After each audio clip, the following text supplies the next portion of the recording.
Hello everyone, in front of me is Doogee T10e, and let me show you how to use secret codes on this device. First of all, you need to open your phone gallery, then enter keypad, and let's start with the first code, and it is *#06#.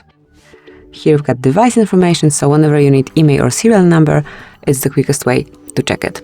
Then tap on OK to exit, and it's all about this first code. Another one that you can use is *##, 225, ##.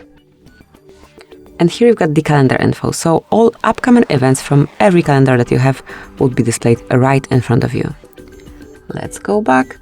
And another code that you can use is *##, 426, *##.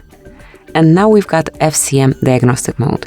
In this panel, you can reach events and status, and whenever you need a bit more knowledge, tap on more icon and explore it more by tapping on advanced view. So that's it, that will be all. Thank you for watching, please subscribe our channel and leave the thumbs up.